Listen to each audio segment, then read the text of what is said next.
Good morning, afternoon, and or evening, ladies and gentlemen. I'm back with another video, and if the title already betrays it, you know what this one is about. So throughout NFL history, there have been a myriad of teams with a lot of off-the-field issues that distract from their play on the field. Think recently the saga with AB, Le'Veon Bell, and Big Ben up in Pittsburgh, and all that craziness that followed. This is not about that Steelers team. This is about another drama-filled team. A tale of triumph, of tragedy, of highs and lows, and well, you'll see how it ends. Alright, and without further ado, let's get introduced to the subject of today's video, the 1993 Houston Oilers. Roll the intro. I don't really have a good intro right now, but on this channel I like to talk sports. Now, I don't have any Oilers jerseys, surprise, surprise, but I do have a Titans jersey, so I'm just going to roll with that today. Shout out Rashaan Evans, by the way, underrated. So anyway, to understand the beginning of this story, you have to go back one more year, to the Houston Oilers of the year of 1992. The 92 Oilers would go 10-6, which was good for second in the then AFC Central. The duo of head coach Jack Party and offensive coordinator Kevin Gilbride with his run-and-shoot offense would put together another fantastic year. Warren Moon would throw for 2,500 yards, 18 touchdowns, and 12 interceptions, but he only played in 11 regular season games due to injury. Running back Lorenzo White would also rush for 1,200 yards and 7 touchdowns in that year. The injury to Moon, however, would not be one that would sideline him for the rest of the year, and he would be back in time for the playoffs. A wild card matchup versus the Jim Kelly-less Buffalo Bills. And if you know how this story ends, you know it doesn't end well for Houston. After taking a 35-3 lead in the third quarter of the game, Houston choked. There was no other way to describe it. Their defense was a sieve from that point on, and the high-paced, electric offensive attack of the Bills, even led by backup quarterback Frank Reich, stymied them. The Bills would score 38 unanswered points, Houston barely managing to get a field goal to tie the game late in the fourth. However, the Bills would get the ball in overtime, march down the field, and score a field goal. They would win, pulling off one of the greatest comebacks in NFL history. From the Oilers side of things, however, it wasn't one of the greatest comebacks in NFL history. To them, it was one of the greatest choke jobs in NFL history. But throughout Houston sports media, the term the choke would be more and more popularized. Changes after that game would be immediate. Defensive coordinator Jim Eddy was fired. Eddy was fairly well liked by his players, and the players themselves were not very happy about this firing, mainly because they believed that a lack of communication on their end had led to the massive comeback. Not anything wrong with Eddy's play calling, even though the defense was not fantastic that year, let's just say that. And this is where one of the major players in this story of the 93 Oilers would come in, their new defensive coordinator. The Oilers would go out and hire the legendary Buddy Ryan. Now, let's talk about Buddy Ryan for a second. Of course, the legendary architect of the 46 defense and the 85 Bears, Buddy Ryan was also an asshole, to put it lightly. He wasn't the type of asshole where everyone hated him. In fact, most of his defenses absolutely loved playing for him. It was everyone else. It was really everyone else on those teams he was coaching that were rubbed the wrong way by Ryan's abrasive nature, let's say. Buddy Ryan was never afraid to speak his mind, and he was also never afraid to go to bat for his players and defend them to the last, which is why his defenses loved him so much. He would let you know if you were really, really bad, but he would also let you know when you were good. Respect, a two-way street. Now, Ryan was also a very old school coach. He had been the head coach prior of the Philadelphia Eagles, and so had a lot of thoughts on his offensive philosophies, even though he was now just the defensive coordinator. More specifically, Ryan did not like the run-and-shoot offense at all, scornfully referring to it as the chuck and duck. Ryan was one of those who always believed that running the ball was how you won anything of importance in the NFL. This is where the first major conflict would come into play with the team. between Buddy Ryan and Kevin Gilbride, and, well, most of the offensive side of the ball, in fact, and Buddy Ryan. Now, Gilbride was a prideful man. He had a lot of success as a coach throughout the years as Houston's OC, and even though the run and shoot had its flaws, Gilbride would still defend the offense to death. And in fact, some of those flaws were why it ended up shutting down against the Bills. The main struggles that came with the run and shoot all happened in the red zone, which is arguably the most important part of the offensive game plan. Because of Gilbride's reluctance to run traditional running plays in the red zone, the Oilers would often be in 4 receiver sets in shotgun in the red zone inside of the 10-yard line. Now, that is widely considered not a way to win football games in today's NFL, a way more passing-oriented league, and definitely not in the 1990s, let's just say that. The run and shoot was also heavily affected by teams with physical cornerbacks or fast linebackers, as all 4 of the Oilers' receivers were small and quick and fast, usually relying on matchup differences to get open. Running into a team that had the guys to keep up with them or throw off their timing on routes usually led to the offense stalling. Gilbride knew about those flaws, but again, his hubris kind of prevailed, and he would still fiercely defend the offense and not take any of Buddy Ryan's criticism. Ryan's criticism being very loud, angry, scornful, and public. This abrasiveness from Ryan also, rubbed the players on the offensive side of the ball the wrong way a lot of the times. In an interview with the Houston Chronicle, former Oilers wide receiver Ernest Givens said, "You have a defensive coordinator come in and talk bad about the offense? You can't do that because we're one team.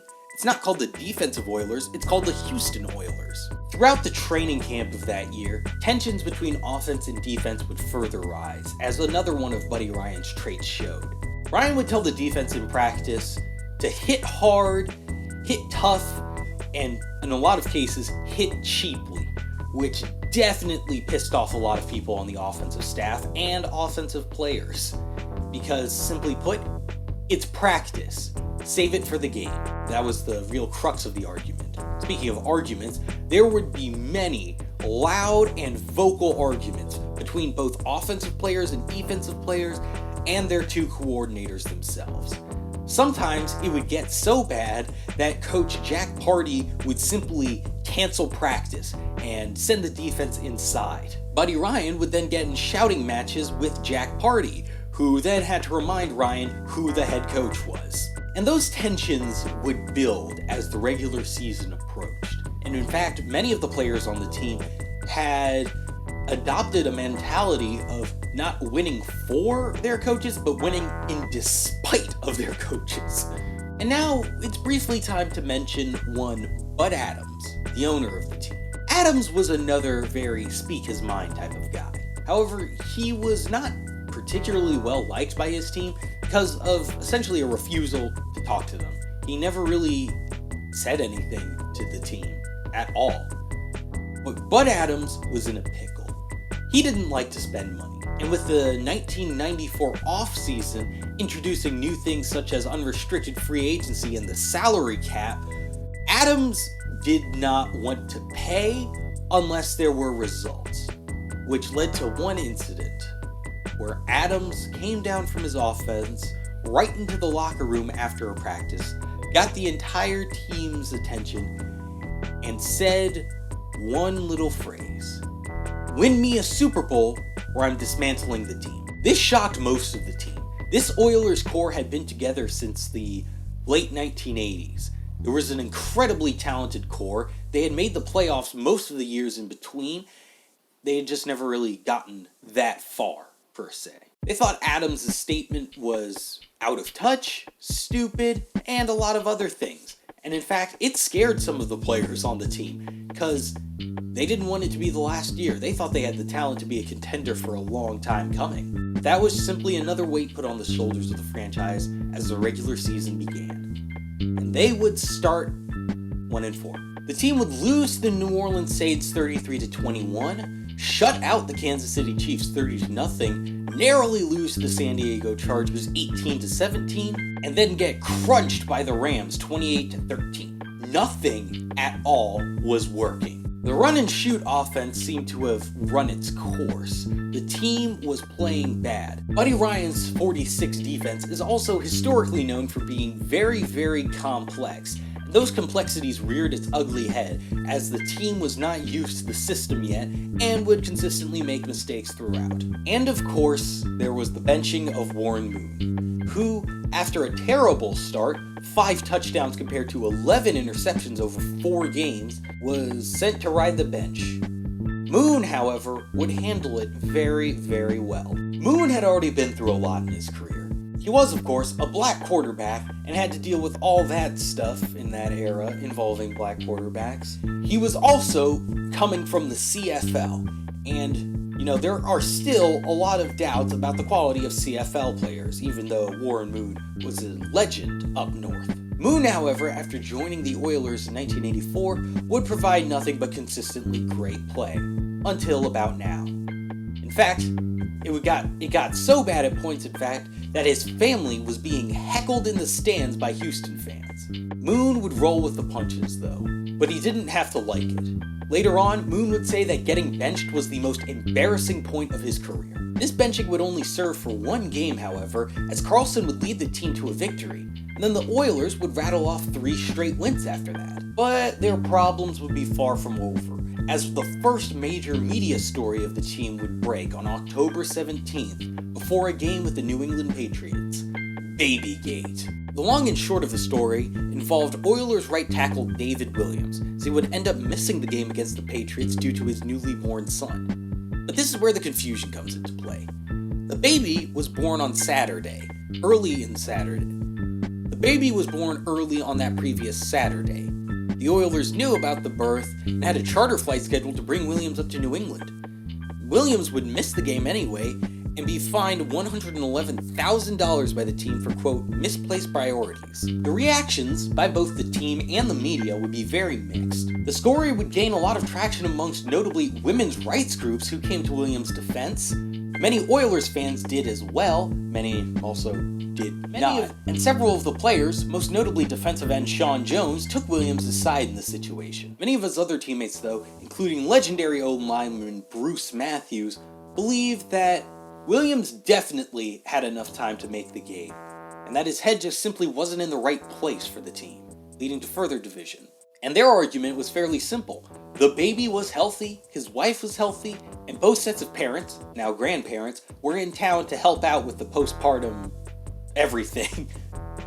And that Williams was sort of just not needed. He could have made the game. And I'm not one to judge, to be honest. I am not a parent, hopefully. I hope I'm not a parent. Anytime soon, that is. And yeah, I'll just leave it up to the probably 3 people in the comment sections that are gonna actually have an opinion on this. Even less than that. Moving on, despite all the troubles on the field and off the field, this Oilers team was very, very united. None of the beefs on the field ever spilled over into the locker room. There were no grudges held, it was all left on the field, and off, they were friends again. In fact, one story really proves that connection by the 2 gay teammates that are still remain anonymous, but that were on the team during that time.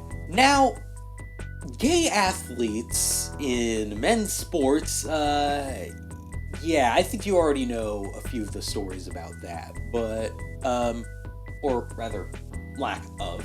In fact, the incidences involving former NBA center Jason Collins and former NFL linebacker Michael Sam, you get what I mean, you remember those. Long story short, a pro sports locker room is not really the most inviting place for openly gay men. However, the Oilers in '93 were a lot different. Many of their former teammates have gone on to say that these 2 were widely considered the toughest guys on the team. Guys that you would go to war with before anyone else. And both were vocal leaders on the field and off it. In fact, things like showering with them, which have been problems in other incidences of gay athletes, were never considered a big deal at the time. They were still teammates, they were still brothers, and they still went to bat for them, no matter what. The Oilers would make it to 3-4 before their bye in Week 8. And then the team, already coming off of a 3-game winning streak, was white hot in the midseason. The offense would come back to form, Moon playing at a resurgent level. The defense went from a sieve to sturdy to suffocating as the team began to learn the ins and outs of the 46 and learn how to master that system. The Oilers would go on a major run until tragedy would strike. On the eve of December 14th, as the 9-4 Oilers prepared to face the Steelers not 5 days later, an incident would occur. Jeff Alm was a rotational defensive tackle for the team, in his 3rd year at the time. He was well liked by some of his teammates and heavily disliked by others for his very fiery, high-strung nature, which was certainly not for everyone. However, none of his teammates knew what would happen on that fateful night. Alm had been out all evening, partying with his close friend Sean P. Lynch, who he had known since high school. Lynch had come down to Houston to help essentially cheer up Alm, as he had been injured several weeks prior and was sidelined for most of that mid-season run. However, though, he was medically cleared to play before the upcoming game against the Steelers, which was cause to celebrate. They would go out, have dinner, and party on. Alm and Lynch would drive off in Alm's Cadillac Eldorado with the top down. They were headed home. Alm's blood alcohol level was at 0.14, which was over the legal limit of 0.10. Lynch's was at 0.30. On the way back, Alm would crash the car at the 59 North exit ramp of the I-610 highway. Because the top was down on the convertible, Lynch would be thrown from the car and tragically be killed on the scene. Alm would call 911, and after several minutes trying to pinpoint where he was, the phone would go silent. Alm had seen Lynch's dead body. According to the operator and the police report, Alm would break down into tears seeing his friend lying there after passing away. After that, Alm would go back to his car. He found the shotgun that he kept in there, being an avid hunter and firearms enthusiast. Alm would randomly fire 3 shots into the air before turning the 4th on himself and taking his own life. Sean P. Lynch and Jeffrey Lawrence Alm were both only 25 when they passed away. May they rest in peace, and my condolences to their families. The news would rock the Houston Oilers organization, as any death would. The fact that most of the team was very young and wrapped up in the invincibility of youth, it really hit them hard.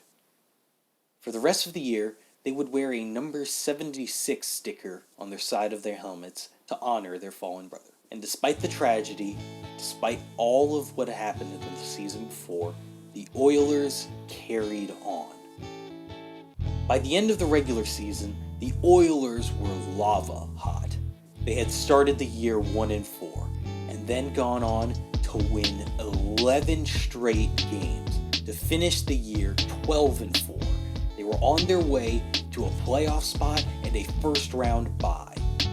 However, the last incident would happen the last moment of the final game of the season. The tensions between Buddy Ryan and Kevin Gilbride would explode violently in Week 17. Nothing had been settled between the two because of the Oilers' newfound winning ways. Buddy Ryan, in fact, had become more hostile towards Gilbride after 2 defensive players, Bubba McDowell and Marcus Robertson, had been hurt in the season after playing essentially meaningless drives.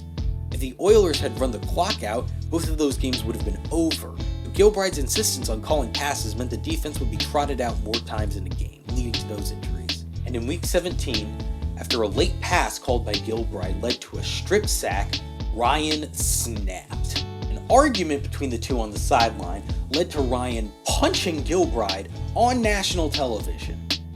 Before anything could happen, the fight was quickly broken up, and Gilbride would end up being escorted into the locker room, as many of the players would be afraid that he would come back and seriously injure Buddy if they came to blows. Many members of the team were not surprised that the two had come to fight, but at the fact that it had taken so long. Both had jabbed at each other in the media. Both had been arguing all season. Both were well respected by the respective sides of the ball that they coached. and they both stepped on each other's toes a lot. After this incident, it was reported that Gilbride and Ryan did not speak a single word to each other for the rest of the season. The Oilers would go on to win that Week 17 game and make it to the playoffs. This team had been through it all. The chaos, the tragedy, the media scrutiny, all of that, they knew it was their year. It was a Super Bowl or bust year. Time for a Texas Super Bowl matchup. And in fact, in the divisional round of the playoffs, they were going up against a foe that they knew had to beat. The Kansas City Chiefs, led by an aging Joe Montana. And for a while, it looked really good. Halfway through the fourth quarter, the Oilers were up 13-7. But then, it happened again. The offense would go silent. The 46 would let up. The Oilers would give up 2 touchdowns, giving the Chiefs a 21-13 lead with a few minutes left. However, the Oilers would score again, making it a 21-20 game. But as the final minutes ticked away, Joe Montana would march the Chiefs down the field, and Marcus Allen would score a rushing touchdown from 21 yards out to put the game away. The Chiefs would win 21-20. The Oilers had been through it all. From the choke last year, to the training camp battles, through injuries, through Babygate, through their coach's violence, through Ulm's suicide, and the punch, and now they had faltered to Joe Montana's last stand. Everyone on the team knew it was over. Unlike the loss of the year prior, where the Oilers had treated it the same as they would any other loss, the mood was different. The locker room was silent. Tears were shed. Everyone on the team knew that it was done for good. Buddy Ryan would leave to become the head coach for the Arizona Cardinals. Warren Moon would be traded to the Vikings. Many more players were also shipped out to prevent Bud Adams from uselessly paying for a non-Super Bowl contender. The 1994 season, Houston would go 2-14. And a short 3 years later, they wouldn't even be in Houston anymore, moving to Tennessee to eventually become the Titans. The story of the 93 Oilers is a wild one, of camaraderie, triumphing over fear, hate, tragedy, and the media. It is a story that would deserve a happy ending, a Super Bowl victory. But this is not a fairy tale. This story took place in real life. And as we know, happy endings are in short supply. I'd like to thank you all for watching this video, and yeah, that was about it. This was an incredibly interesting one to research. I'm kind of running into a wall with ideas, so if you guys have any you want me to cover, drop it in the comments. I know like 5 people watch these videos, but hey, if you want to reveal 5, you can get in on that. And with that, I am out. Deuces.